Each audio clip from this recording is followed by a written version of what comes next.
welcome back to Psychiatry Boot Camp.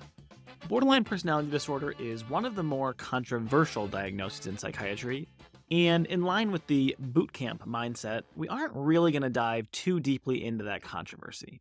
If that's the conversation you're looking for, I would direct you to the many podcasts, conferences, and journal articles that delve into it, as well as to Season 1, Episode 1, where we learn to appreciate DSM diagnoses as clinical constructs and discuss the validity of these constructs. What we're going to do in this episode is present you with some profoundly practical clinical information to help patients who are meeting criteria for borderline personality disorder. In my opinion, BPD is also probably the single most stigmatized diagnosis in all of psychiatry. And I think that one of the worst things we can do for these patients is treat their diagnosis as a quote unquote untouchable. That is, the more we as a field and as a community of learners and healers avoid this topic, the more power we give the stigma that surrounds it. Our guest today is Dr. Lois Choi-Kain, who is the director of the Gunderson Personality Disorders Institute at McLean Hospital. Dr. Choi-Kain co-authored a book with John Gunderson titled Applications of Good Psychiatric Management for Borderline Personality Disorder, a practical guide. And you can find that in the episode notes. And this is another interview where the wisdom came flowing during the pre-interview mic check and chit-chat, so stand by to be patched in. Okay, so hey, I am so grateful that you took the time to come on. You were the first person that I emailed about this topic, and I'm sort of shocked that you agreed, and I'm so excited to have you on the podcast. Well, thank you for inviting me. I think the next generation of psychiatrists really would be well served to learn about borderline personality disorder and its co-occurring disorders earlier to do what they want to do, which is treat patients effectively, really. And I think without adequate training and orientation or bias training and orientation that primes students to dread and fear patients with this disorder, I think you're just inevitably going to build bad outcomes and a kind of aversion to working with this population. But once people are properly trained, I think it can be incredibly rewarding working with people with BPD and their families as well. I hope that is something that we're able to get across in this episode. Dr. Choi-Kain, like all of our guests, I will ask you to introduce yourself to our audience. Sure. I'm Lois Choi-Kain. I am a psychiatrist at McLean Hospital, where I run the Gunderson Personality Disorders Institute, which has two prongs, so to speak. One is in training mental health professionals and students of mental health professions in treating personality disorders, as well as a prong that is a research laboratory where we develop and study interventions as well as study psychopathology related to personality. I'm also an associate professor of psychiatry at Harvard Medical School. So this is the first time that we're discussing personality disorders on Psychiatry Boot Camp. So let's start from the beginning. What do we mean when we say personality disorder, and how is that different from our other psychiatric diagnoses? Well, the interesting thing about personality is that everyone has one. And the more distinctive it is, your personality, the more interesting you are really in the world. I mean, I think there is this kind of interesting phenomenon in culture that people with personality disorders capture everyone's attention. That's why reality TV shows do well. Literature commonly depicts people with personality disorders, and politics is full of personality disordered reactions. That being said, I think that personality is in reality very complex, and I oftentimes liken it to being like skin is to the human body. Its personality is to the human psyche. So dermatologists have to take care of your skin, which seems very superficial and not really an organ system, but it is an incredibly important organ system that helps us actually have integrity physically. If we didn't have skin, we'd all be screwed and we wouldn't survive very long. And so the human skin is actually the largest organ system in the body. And I think personality is the most comprehensive psychological system in our psyches. And what that means is it has something to do with how we develop a container, a skin, a membrane, whatever you want to call it, that modulates and moderates our internal and external experiences. So as we go through life, we encounter a number of positive, negative events or growth and stressful experiences that enable us an opportunity to cope, develop confidence and skills that we didn't have before that moment, and also relate to others. So these experiences of stress and challenge or growth and learning are inherently interpersonal. So the other side of this is how do we interact consistently with others that start to form the way that others understand us?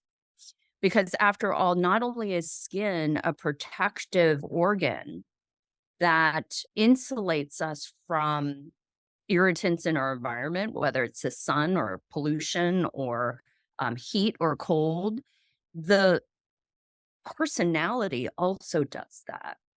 But even more so, it has like a kind of regulatory function. And I think that skin seems cosmetic, and there's a whole field of cosmetic dermatology, but it is importantly the way other people see us and the way we see ourselves. So when you look in the mirror, that is the self that you kind of visualize in your own mind. And the personality is also the unique calling card that every human being has that distinguishes them to themselves and others. So I think the resistance and reluctance to thinking about personality as a very central construct in psychiatry is that we've learned to be kind of splitters rather than lumpers. And we've looked at mood disorders, anxiety disorders, trauma disorders, eating disorders.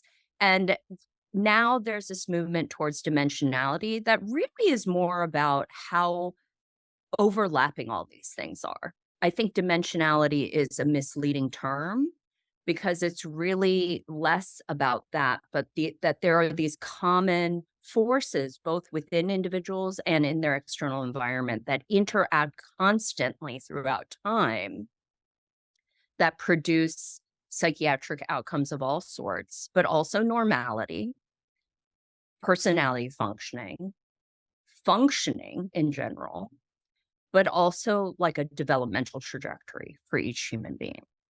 So I think its complexity breeds a sense of kind of anxiety or difficulty understanding how it would help to understand personality functioning.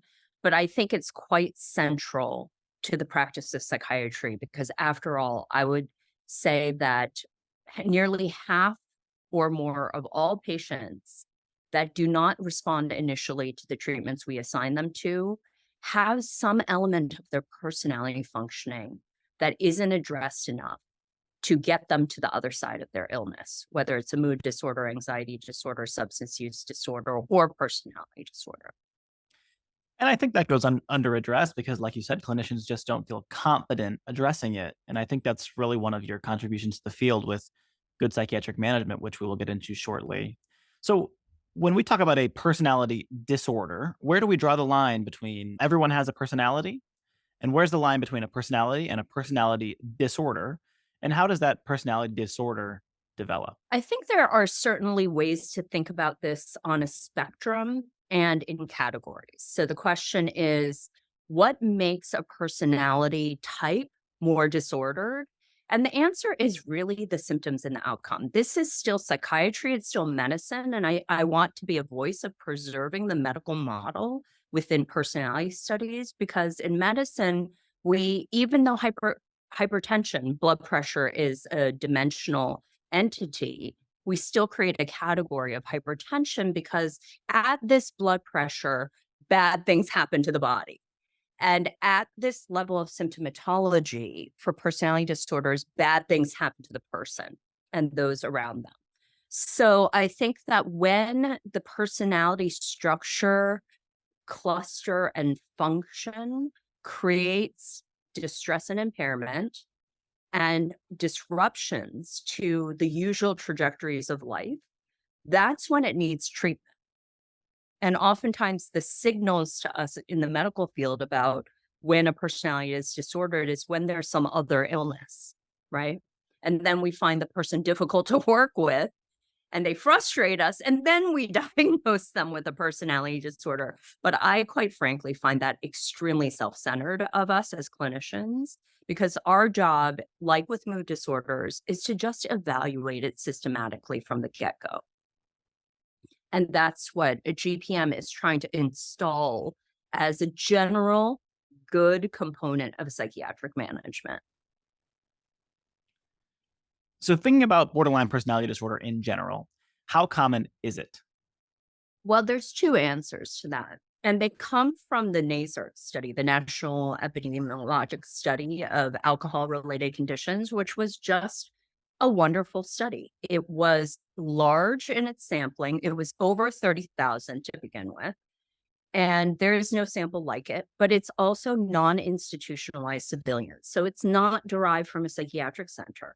So these are people in the universe, just sitting at home, answering the phone, which is probably also a selective sample of people. And what they did in this study, which I really have enormous gratitude about, is study personality and personality disorders. They found, by sampling in this way, that about 6% of the general population of these tens of thousands of people met criteria for borderline personality disorder. But then when everybody looked at these results, they were stunned by the prevalence of BPD and other disorders. And Tim Trull, who's a very productive and important researcher in our area, he actually recalculated these rates based on more stringent attention to distress and impairment, which is in the DSM, that you have to have significant levels of distress and impairment. And he found that it deflated the figure down to 2.7. Most studies say it's between 1 and 3, but that puts it on the map as just as common as other major mental illnesses that almost all psychiatric residents learn about. It's more common than schizophrenia. It's about as common as OCD. It's around the prevalence of bipolar disorder. So this is a major category of mental illness and probably the most urgent condition that needs attention in acute psychiatric settings. I think I've heard some numbers kind of thrown around about on the inpatient unit, the patients who are admitted for suicidal ideation, X number meet criteria for borderline personality disorder. Do you have any comments on that about how this population might be overrepresented on the inpatient setting? Yeah. I mean, there's like a kind of biased way that people have talked about this, which is also self-serving, is that they've called people with borderline personality disorder frequent flyers. That is really very much from our point of view. But another way of putting it is that there are people who really want help for their problem and keep getting something that doesn't resolve their problem. And so therefore they return because, to their credit, they know they can't do it themselves. And yet the field has so much difficulty giving them something that would actually help them with their BPD that it creates this kind of recurrent chronic process. So, there are figures like you're saying in clinical samples, like in the psychiatric inpatient and outpatient setting, about 1 in 4 to 1 in 5 patients meet criteria for borderline personality disorder. This is an inflated figure over its general prevalence because these patients are treatment seeking. Unlike the bulk of other patients, no matter how severe they are, these patients want support, need support, actively seek it, even though the patients we see in the hospital don't represent all the people out there with BPD. So in inpatient units and in acute settings like emergency departments, some studies have found that 50% of people who are there with suicidal ideation meet criteria for borderline personality disorder. So it is even more important for us in the field and all mental health professionals of any of the allied professions to know about how to understand this so that they can be more organized and intentional in their interactions with a patient with BPD rather than reactive, haphazard, and quite frankly, scared or annoyed, which is kind of the general attitude that people in those settings have towards patients with this problem. I'm glad you brought up the pejorative language like frequent flyers, because I think that kind of on the inside, we hear that all too often, stigmatizing these patients, whether it's people in the community, social media, or even people caring for these individuals. And I just think so much of it is, as a mental health professional, it's so hard to not know how to help someone. And so it's our own defense. It's really our own sort of personality defense against not knowing, and how hard it is to sit with someone who is suffering so deeply and think, my goodness, I don't have any simple solution here. I'm not sure what to do. So it's really, really important to call that out. I think so much of the stigma against this population is just due to our own fear and ignorance. I totally agree with you. I think that it's like, I mean, anyone who's felt this way at any time, on the one hand, it's totally understandable. But on the other hand, we almost have a pervasive professional tendency to really dislike these patients because they show us how difficult it is, even for psychiatrists, to manage interpersonal interactions. So it touches our Achilles heel as human beings in the challenges maintaining a constructive relationship.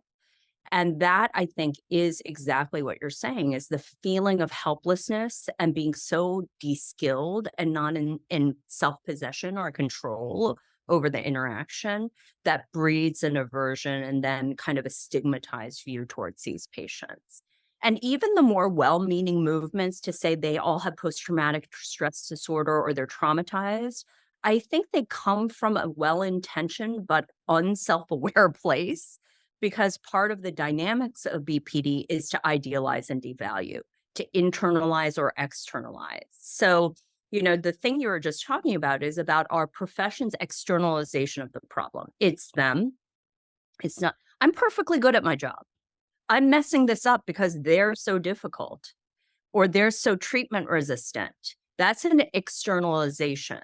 And I think equally, when we try to overemphasize trauma is just completely psychopathogenic.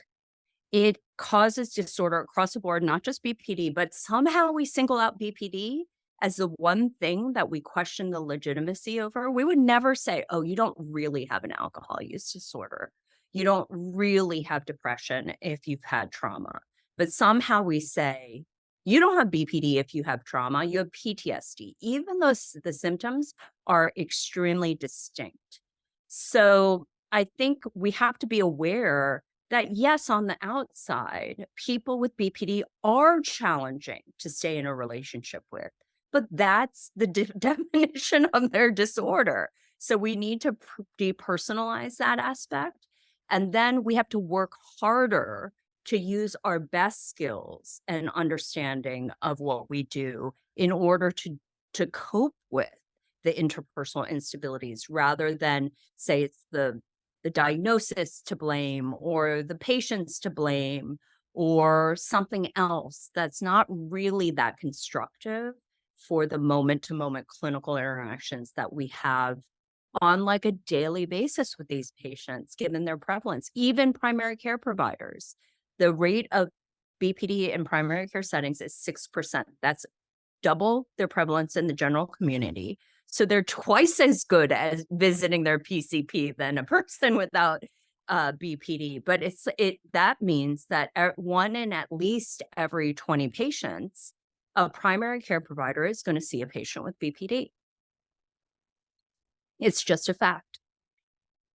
And I think that in this conversation, in Good Psychiatric Management, what we're kind of doing is using the medical model to destigmatize personality disorders, to help patients to understand that we understand this disorder, we have ways of treating it, and to empower clinicians to not run away or hide behind defense mechanisms and be rude or inappropriate or unprofessional toward patients, or just be scared of it, but to empower them with tools to actually help these people.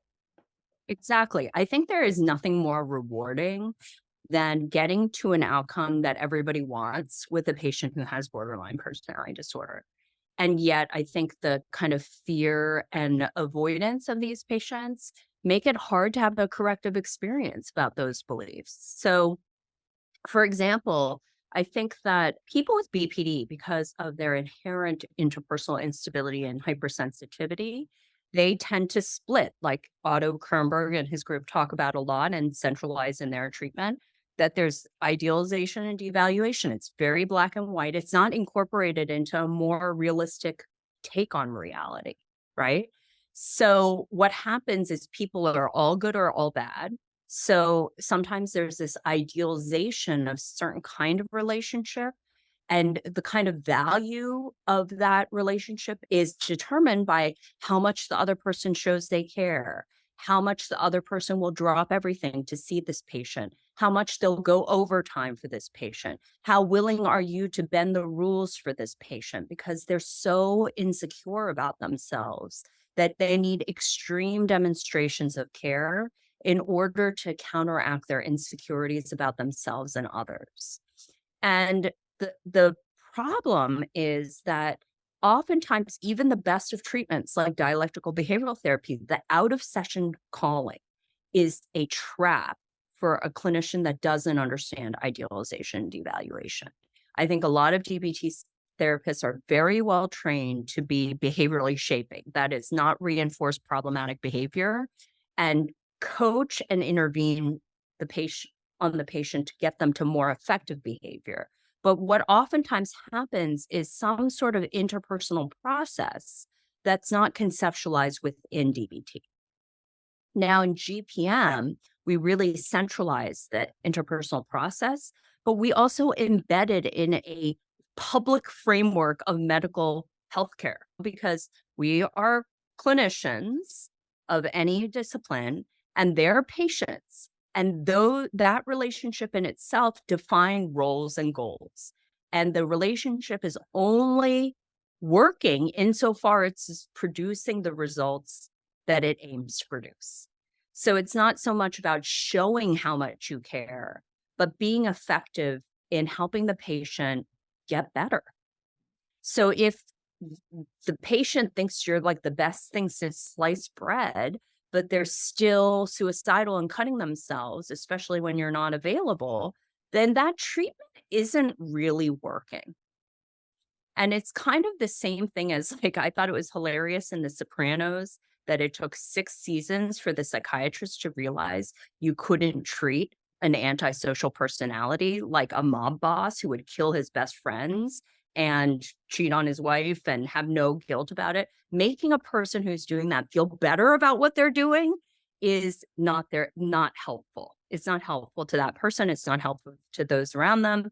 With BPD, it's the same thing. If you have this precious, special relationship with your therapist, but you're not getting any better, no medical treatment would go on forever.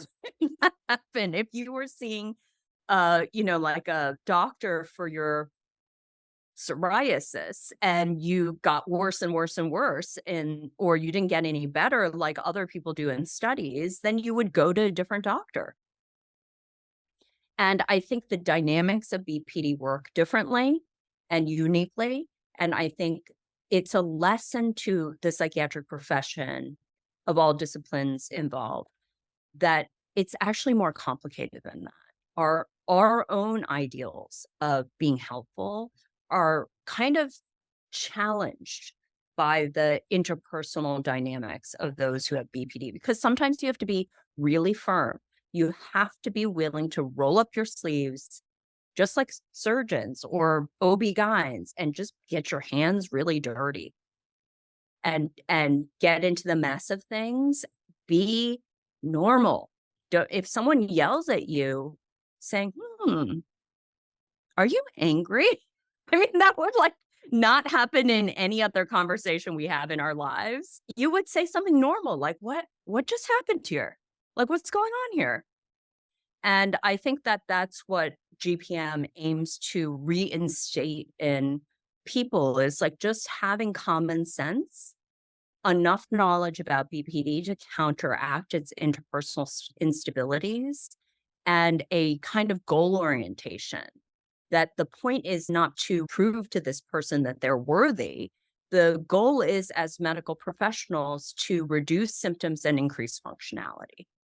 And that can help us keep the eyes on the prize, so to speak, and stay in our lane. That's a favorite phrase that I learned actually from a postdoc who was wonderful in his temperament for working with these patients, because he'd say things like, I just work here. I don't make up the rules, because it's like a kind of nod to reality and a antidote to idealization. And when we say stay in your lane, remember, you're a medical professional. You're not there to fix all the person's problems or help them feel less lonely in life. You're there to help them understand what's causing them to feel this way so that they can go out in the world and make a difference with that problem for themselves. And if you help them do it, their sense of self, their feeling of confidence in their ability to manage, and their growing relationships and positive experiences with people will solve the problem of borderline personality disorder, not some precious relationship you have with a professional who has New Yorkers in their desk stand and, like, look like us, because we're just a very specific slice of the medical world. Yeah, I think what's required is a high degree of professionalism, a high degree of restraint, a high degree of self-understanding, self-awareness to it's really easy to, if I can use the words, fall into a trap, I think patients, like you said, with very strong personality characteristics are very charming, and it can be very fun to interact with these individuals, and it makes it very easy to forget our professional boundaries and to think that because we're having a good session, the patient is getting better. But that's just not really how medicine works. So we really do need to keep our eyes on kind of that long-term goal. Psychiatry Boot Camp is brought to you by Simple Practice. Are you thinking about starting your own practice, but you're too daunted by the business and logistics? Or maybe you have a practice, but you're spending so much time on scheduling, record keeping, and billing that it's burning you out and slowing you down?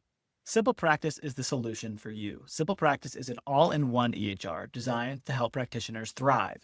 From admin work to clinical care, Simple Practice has a suite of tools that work together to simplify practice management. This includes e-prescribing and PDMP checks integrated within the app, and a lab slip template that can be easily sent to patients within the portal. With Simple Practice, you can spend your time on what matters most. For an exclusive 7-day free trial and 70% off 4 months, visit simplepractice.com/bootcamp. That's simplepractice.com/bootcamp. Psychiatry Boot Camp is brought to you by Beat the Boards. I am so excited to have Beat the Boards as a partner, because this is the question bank that I used to study for my own psychiatry board exam, and it made the exam a breeze. The Beat the Boards question style was so close to the style of questions on the real exam that I felt over-prepared during the test. Beat the Boards has courses in psychiatry and virtually every other area of medicine. Visit beattheboards.com to view the entire catalog and take advantage of Psychiatry Boot Camp's exclusive additional 10% savings by entering the word bootcamp in the referral line in the shopping cart. Again, unlock these additional savings with referral code BOOTCAMP. That's one word, no spaces, BOOTCAMP. And to that point, you brought up DBT. So I'm going to ask you, what do we have evidence for that works in treating borderline personality disorder? Could you kind of walk us through the current state of the evidence there? Yes. I'll start with what doesn't work. What doesn't work is medication. So is it a mystery to any of us reasonably well-educated medical professionals that there is no pill that solves the problem of self and others regulation? I mean, there's never going to be a pill in the world that's ever created that's going to fix that. Even with the best AI and all sorts of things that could happen. This is about the human being, an individual facing the world as it is, and then developing a sense of self through coping with what exists in the world. And for every person, that's different. So no medication will ever provide the solution for BPD. Now, that being said, almost all patients with BPD are on medication somehow because they have so many different symptoms in so many different realms. So I make a big plea to avoid polypharmacy because that actually makes them more dependent on you or some sort of external agent to feel better. And this may be necessary in the short run to calm them down enough to get into a collaborative working relationship with you and then get working on their very difficult problems. But I think it's just an adjunctive treatment.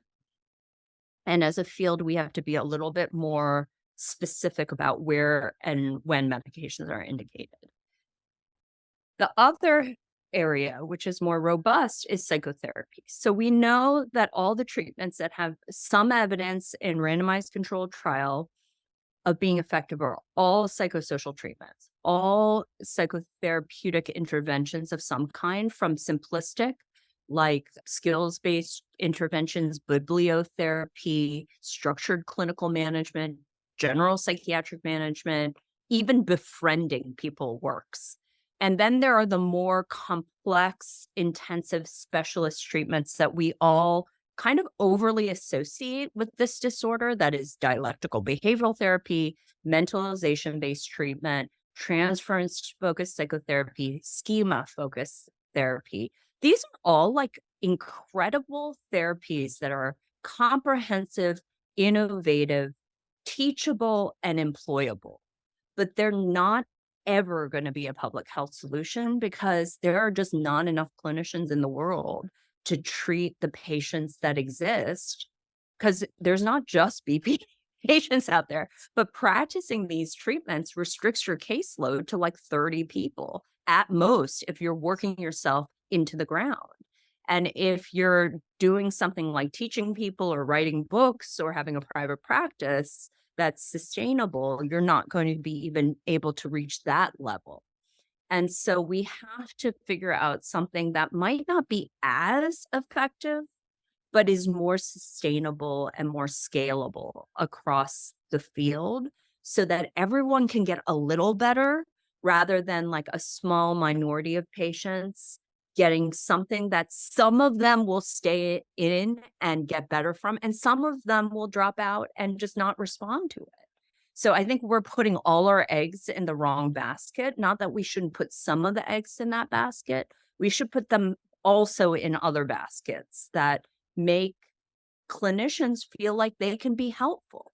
Just to your point, that the problem is that clinicians do not feel like they can be helpful, and a small minority of our profession will ever get trained in any of these specialized therapies. You're saying so many things that are putting words to sort of like vague thoughts that I've had in my head. What I'm in love with about this approach is just how pragmatic it is, because I think to myself all the time, I hear about these transference focused therapies, for example, and of course they're wonderful. We learn all about them, they work, but I just think to myself, as a practicing psychiatrist in the United States, I am never going to have time to sit with a patient for 1 hour a week, especially in academic medicine. Maybe you can open up a private practice and do what you want. And in that case, you're probably treating patients in the top percentiles of income level, maybe the patients who are not struggling the most, have the highest functional impairment from their symptoms. And that really is the contribution that GPM gives us, is it's a pragmatic way to help the most people with the most severe symptoms. One of the foundations of GPM is harnessing the natural course of borderline personality disorder. So tell me, Dr. Choi-Kain, what is the natural course for borderline personality disorder? So the naturalistic course and studies about it, longitudinal studies of those who have this disorder, have radically um, revolutionized people's optimism about BPD, because actually as studies showed, these studies, the major studies that were done here at McLean by Mary Zanarini and across multiple sites in the Northeast, the CLIP study that John Gunderson was the principal investigator on, they started those studies before DBT, TFP, MBT, any of these treatments were disseminated. They existed, but they weren't disseminated. And basically, in 10 years' time, in these albeit very robust academic institutional psychiatry departments, they found that by 10 years, 80 something, 85% of people will achieve remission. And basically, John was a pragmatist. First of all, he would say, well, if we know that they're going to achieve remission, let's just not make them worse. And he also found in CLIPS, which Mary Zannarini also found in her study, that even though the symptoms remit, the functional impairment doesn't as much. So, on some level, symptomatic remission is not enough if you can't function, especially when it comes to personality, because your personality is derived from experiences that require functioning. So basically, John said, okay, what we need to do is not make them worse by outlining all the things you shouldn't do, then make it very simple what you do, and then really focus on getting a life, getting a job, stop having so much exclusivity in relationships, including your therapist being the only person you ever talk to. That it's more important to get a job, like work at Dunkin' Donuts, Starbucks, whatever is popular in your venue, and basically deal with people from different walks of life in different states of being. And I think that that is how we all develop personality functioning, is that within any environment, when you guys go to residency, you're like, oh crap, I have to adapt to this thing and I have to metamorphosize somehow. And keeping a kind of kernel of your individuality while you're conforming to this bigger system is what personality functioning is all about. But, I'll tell you a funny story about John Gunderson, who I loved. And he said to me when I was a resident, he said, what's projective identification? And I found this somewhat unbelievable because I was a resident and this is like an icon who put BPD in the DSM. And he was actually being serious. He asked me, explain it to me. And I explained my best understanding of what it was. And he's like, well, do you really need that if you just need to tell the patient, when you yell at me, it makes it hard for me to listen and understand what you're saying and want to talk to you. And he then focused a lot more on the social transactional process. If you don't show up for work, your boss might be upset with you and they might not want to keep working with you. These are social pragmatics, and it's about being more pro-social and about taking care of the relationships you want and need instead of those relationships taking care of you. And pointing out where the symptoms are causing the functional impairment in fairly black and white terms, and having the confidence to do so. You're describing very sort of normal professional reactions to what might be maladaptive behaviors. And I think that requires some level of comfortability getting down to a very basic granular level of what is this interaction that we are having and why is it not working? And how can we translate this to other interactions that you have in your life which are not working? Because as you led with, the functional impairment for patients with BPD is so relational. It is. And I think the art and beauty and the benefit of learning how to work with people with personality disorders is it's truly a skill set to have difficult conversations with people. And that's what I've gained, is I've become very articulate about normal things that become very disturbed or dysregulated because I've had to have a lot of difficult conversations with people.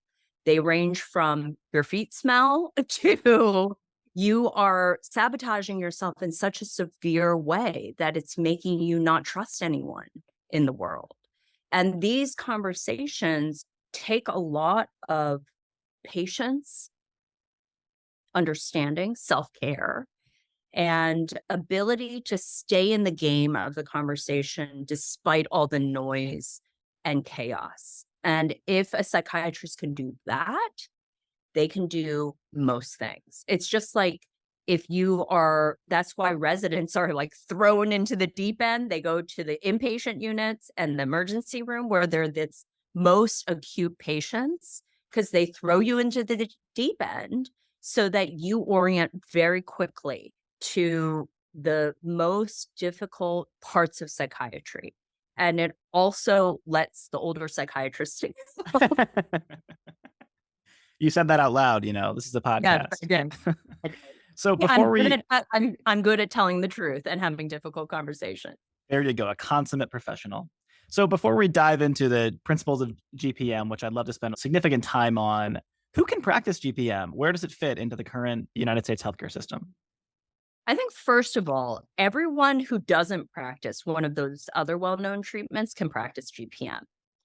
Furthermore, those people who practice those treatments also need to practice GPM or something like it. And that's the interesting part of the kind of developmental process for GPM is that, I started this dissemination training process with John Gunderson in his last leg of life. And what we found was the first group of people that started working with us were people who were specialists. They were doing the DBTs and MBTs and TFPs of the world. But actually, even with all those skills, there were tons of patients that could not use those treatments, didn't respond to those treatments, weren't motivated enough to be in those treatments, or couldn't access those treatments. And, GPM is less intensive, so you can make more of it go around, so to speak. So even in really robust personality disorder specialty units across the world, we've been finding that a lot of these people need GPM to fill in the gaps. People waiting for the other treatments, people before and after those treatments, because you don't end needing treatment after 18 months of anything when you have this disabling of a disorder.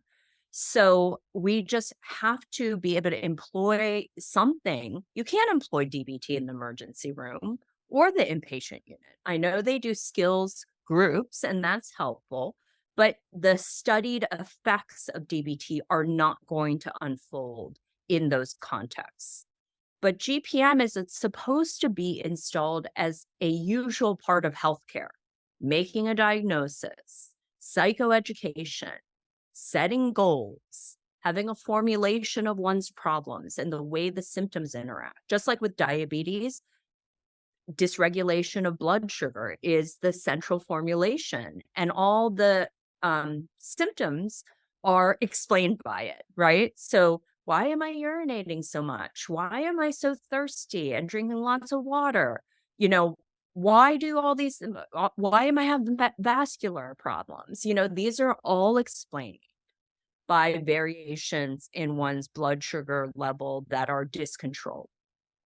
And so same thing in BPD. There's an interpersonal hypersensitivity that then promotes a lot of relational instability that then keeps the patient kind of destabilized and dependent on others, on the very people that is causing them destabilization. It's like being allergic to dogs, but then hanging out with dogs all the time. That would be like, you could go into that with your eyes wide open, but you wouldn't be the healthiest version of yourself. That's particularly salient because I have plenty of friends that actually do that. So we've been sort of getting around the edges of GPM, I think. We've been talking about kind of what it is, why it's helpful. Let's dive into the heart of it. Could you tell me about the general principles of GPM? Yes. I think you prepped me with your own homework of listing them for me in your email. But I think first there's the procedures that you guys already know. Like I said to you, just making the diagnosis, which there's such resistance about. Like when I had COVID back in 2021, it was terrifying. My husband had it, but my kids didn't. And I looked all over the internet trying to figure out, was this a symptom of COVID? Does this explain this and that? What's going to happen to me? And yet we do not do that for people who have BPD because we're so kind of like scared of the diagnosis, but just going over the symptoms in the DSM and personalizing them and saying, remember that time you're telling me that you have like 20 parking tickets and you keep just like avoiding dealing with them, and then you got the boot and all of that. That's related to this kind of impulsive reckless behavior. that in the moment you don't think through things like consequences. And because you need something, you'll just do something that then you have to cope with later as a bigger problem. So you kind of use it as a psychoeducational moment to teach the patient about what it is they need to look out for, just like you teach a diabetic about the signs of hypo or hyperglycemia. And so when they then know what their symptoms are, it empowers them to think about themselves more clearly. And then that kind of also segues with this first principle of being active and not reactive. So remember when I said we kind of fail in too often waiting until the patient really becomes difficult and challenging or kind of frustrating for us, and then we diagnose them with a personality disorder? It's like being active in seeking out whether or not a person has a personality disorder. And there are definitely flags that it doesn't take a rocket scientist to discern. They have suicidality, they have self-harm, there's a lot of self-destructive behavior, they can't be alone, they have volatile relationships where there's need and fear, anger. These are all in the DSM. They're very highly descriptive things that most people can detect. And then you give them education, even in talking about the symptoms. And you can talk about the various models that have been used in the other treatments. Like, I think the DBT emotion dysregulation concept really speaks to people, clinicians and patients alike. The mentalization based construct really speaks to people. I have trouble understanding myself and others in social interaction.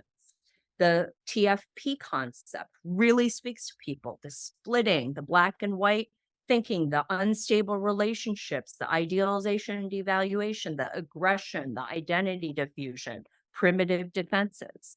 So these are all vocabulary with which we can help the patient generate some self-awareness so that they can create a pathway to solving those problems for themselves, managing those problems for themselves more constructively.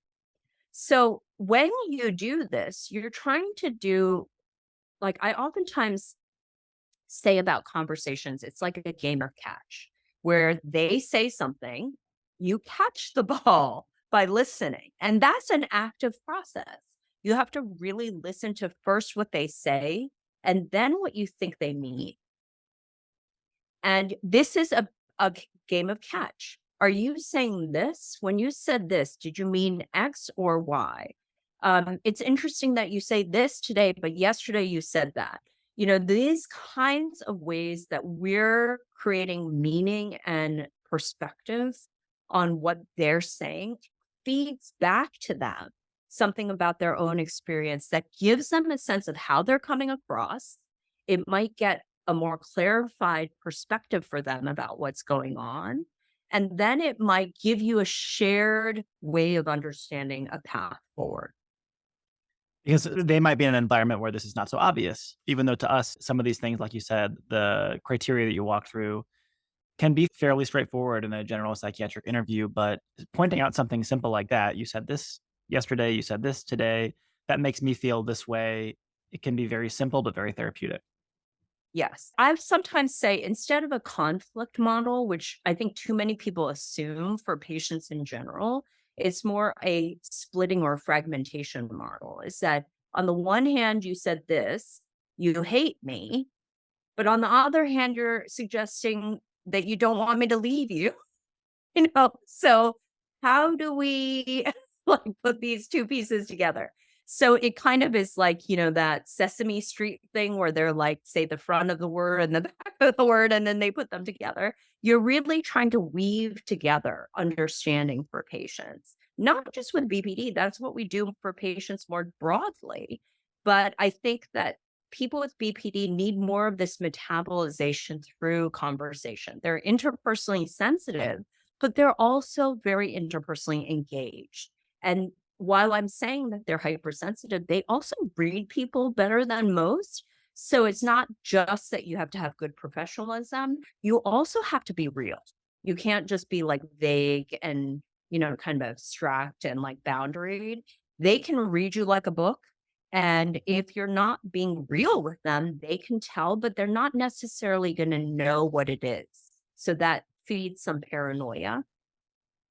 But this feeds into another principle of GPM is the focus is not on the relationship. And this is where it diverges from TFP, a little bit from MBT, but really GPM is much more about our job is to help you get a life so that you can get a identity and friends and colleagues from that. Life is supposed to give you those things, not me. I mean, I'm not your parent. Even your parents can't give you those things, even when they're good parents. You have to do that on your own. So getting a life is the first priority, and then relationships, because it's like a person who's diabetic, their first food group should not be sugar. They should use food groups that they can rely on to stabilize their blood sugar first, work for BPD, and then a little bit of sugar is okay, but that's the kind of secondary source of sustenance. So relationships become deprioritized, not that they go away completely. And then we say the relationship is professional but real. Like I was just saying, you have to be honest. And one of the things that's missing in, for example, transference focused psychotherapy, because it's focused on the transference, not the real interaction. GPM is focused not on the representation of the relationship, but the actual relationship. And so, I have a patient who I'm just so impressed with her effort. She sees herself as so unreliable and such a chaotic hot mess, but actually she keeps appointments better than some of my collaborators. Like she's there, and even when she can't make it, she tells me. And so I find that really remarkable and great, and a hidden strength within the problem they're seeking help with. So being able to be professional but real, like I can say, like, let's focus on your goals. This is the agenda for today. Hey, by the way, how'd it go when you talked to your mother about her constant comments about your appearance or something like that? And you really do care about what's going on for the person. And that kind of knowledge about what's happening with the person in general, rather than just a pure goal orientation, allows you to then kind of fill in the picture you have of what's going on for the patient and their lives. And then we say the last thing is that change is expected. Because this is a medical relationship, our job is to achieve a goal, is to either reduce your symptoms or improve your functionality, and ideally some balance between the two. Because sometimes we reduce symptoms with like basic anesthesia. Some people are on so much medication, it's effectively anesthesia, but that diminishes functioning. And that is the balance we have to make across disorders. Whether you have schizophrenia and you need antipsychotics, you need to kind of balance the side effects of the medication with the benefits so that it's optimized. Same thing with depression, same thing with bipolar disorder. For borderline personality disorder, you need to titrate the intervention so that it stabilizes the person to do the functioning they need to do. So those are the basic principles, and they shouldn't sound that foreign to the actual practice of any medical specialty, especially psychiatry. And even in my husband's an orthopedic surgeon. And when he has these patients who are vulnerable because they have BPD, they don't like surgical interactions because they're very brief. They don't show a lot of emotion or individualized attention. And then I say, you know what? Stay in your lane. Don't have an hour-long appointment with a patient because they're very anxious, because it just reinforces something and gets you further off the script of what you usually do and what you're really familiar with. And so trying to keep the relationship within the bounds of what we normally do with some flexibility for the actual disorder at hand. So, like, doing psychotherapy with a person who's psychotic, it's not that it's not helpful or can't be done, but you can't expect them to be oriented to reality at all times, given their reason for being in treatment. Same thing with BPD. You can't expect them to be reasonable with you all the time, or else they wouldn't have BPD. And, it's kind of like something really funny that Mary Zandarini said is that it's kind of like we require these patients to stop trying to hurt themselves, stop, doing things that are reckless, stop being so needy and dependent on others, and then I'll work with you.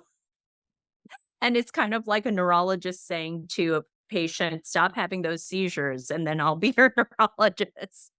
I'm quoting Mary Yeah, Zandarini. That was a great for sure. line. Well, and to your husband's post-surgical follow-ups too, don't spend an hour with the patient, no matter how charming that patient is, because it's not simply, I don't have the skills to help this patient, so I don't want to spend an hour with them. It's not simply, I don't enjoy this interaction, so I don't want to spend an hour with them.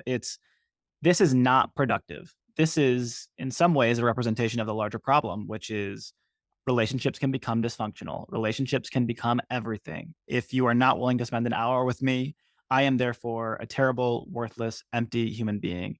And by not reinforcing those maladaptive behaviors, that in and of itself can be treatment. And it can be a very pragmatic form of treatment.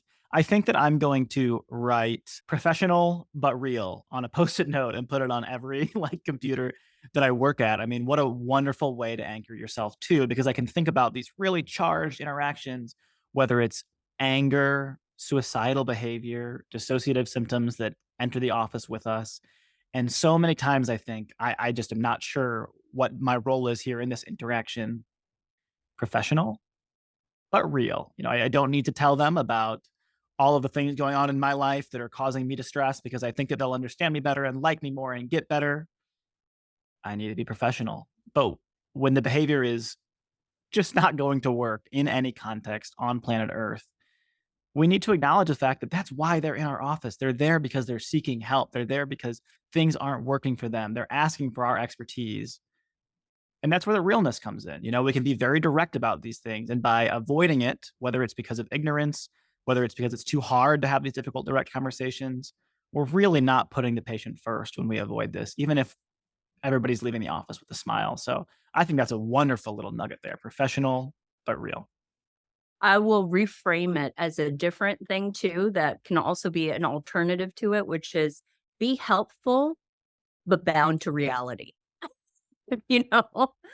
And I think reality is a structure we all use to regulate ourselves. So the reality is if you see 40 patients a day, you cannot spend an hour with any of them. And so that allows people to stay in their lane. Your job is to do the exam of this patient's leg or shoulder or finger, and that's what you're there to do. And that's how you medicalize it. This is a disorder that we are focusing on. So even when you're professional and real, like a person can be like storming into your office and accusing you of all sorts of stuff constantly. And it's not like you're totally right. You don't say like, "Oh, I can't believe you're doing this on this day. It's my birthday," like something like that. Nor do you drop everything and go help them immediately. Yes, exactly. But you can say, "Listen, it really bums me out to come into the office to see you because I really want to help you. But the kind of constant accusations start to really make me think you see me as a bad person, you know? And that's a professional but real. It's about the description of what's going on between you in the moment. But it's not about you. It's about the disorder you're treating. And you can do this more actively if you diagnose BPD. If you don't, that conversation is 100% harder to have. Okay, so that might lead me to my final major question for you. And this is one that psychiatry residents probably interface with almost every day. When we see a patient in the emergency department and we look at the longitudinal history, and this is not their first emergency department visit, and we feel fairly certain that this patient is meeting criteria for borderline personality disorder, they're presenting with suicidal ideation. How do you in your mind, think about what would be most helpful for that patient, whether it's admission versus no admission, whether it's making the diagnosis versus putting something else as the diagnosis. How do you handle those interactions with patients with BPD in the GPM model? I think, first of all, you do an assessment. So when suicide is a presenting problem, we do an assessment. This is the most fatal problem of psychiatry. So it's just like any internist. If someone has chest pain, they're going to evaluate the chest pain. So, first of all, you need to do the very thing you're trained to do. So, how we assess suicide across disorders is relevant here. Saying, what happened? When did you start feeling suicidal? What kinds of thoughts are you having? Are you thinking like you'd rather be dead? Then you don't have to deal with this overwhelming problem you have, or this paper you have due, or this conversation you have to have with your parents. What went on that led up to your suicidality? And then, do you have a plan? How many times have you done something like this? What happened after you tried to kill yourself last time? This is not news, probably, to anyone. These are the things that we are like, this is the standard of psychiatric care. And we should assess, number one, is the dangerousness of what they're talking about. Because I think on the whole, people with BPD, about 80 something percent of them will engage in some suicidal behavior in the span of their illness. On average, they'll have 3 suicide attempts, actual attempts. But in the suicide research, we know that 1 out of 23 attempts result in a death. So there's a bit of leeway, and there's never any clarity on this, but past history, which is harder with adolescents because they don't have that, family history, other risk factors like depression, substance use, life events, social connections, supports, positive events, or positive sources of hopefulness in the future. These are all things we should consider. But when it comes to BPD, you want to assess acute on chronic, because people will be chronically suicidal. So what is the dangerousness of the current acuity? If they say, I'm going to go to the Golden Gate Bridge and jump off. I've done it before, but actually some random person stopped their car and just pulled me off the ledge. That's dangerous, because it takes the act of a random stranger to bravely try to do something that this person lived. If they say, I don't know what I'm going to do. Last time I just took a handful of pills and then I told my mom immediately. That is inherently less dangerous. It doesn't mean you ignore it, but you know that the kind of impulsive action isn't as lethal as the bridge or a gun or a hang. And then you have to assess what it is that can be done about the thing that's precipitating the suicide, suicidality. So sometimes a person is just so overwhelmed with pain and helplessness and a lack of optimism about how they will ever get out of it. Just giving some time to talk and try to identify and clarify the issue can be therapeutic in and of itself.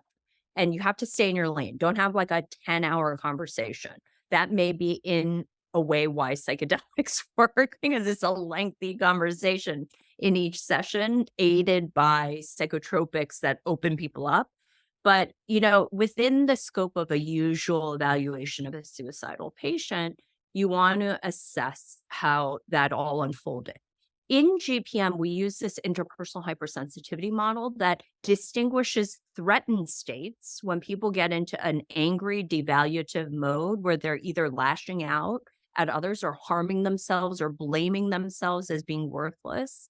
That is actually more workable when the patient is reachable there than when they actually do something to push the other person away. And then they're truly alone. And that causes a more chaotic detachment from reality. They do things without regard for the consequences. They also are dissociated and paranoid. And you can't actually talk to them in a way that will change that. That's when they need containment.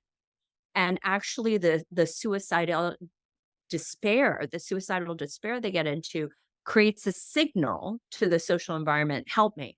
And that's when people intervene. And actually that in and of itself reconstitutes these patients. So it doesn't mean we never send them to the hospital. It's just that you have to figure out, do they need just a conversation with someone? Do they need to go to a meeting? That's what I think is great about mutual help groups, self-help groups, group therapy. Do you just need to talk to someone, not even about this, but about something else, and feel less alone and get your mind off things? Or do you need to be contained so that you can regroup and create a plan for how you're going to go back and face that problem? I love it. So we're taking every suicide risk assessment very seriously, very comprehensively. There's no one size fits all approach, regardless of the diagnosis. So I appreciate you kind of pulling the lens back and centering us on that, and also focusing on the relationships, which of course are so important in this diagnosis. Dr. Choi-Kain, any final thoughts for our audience?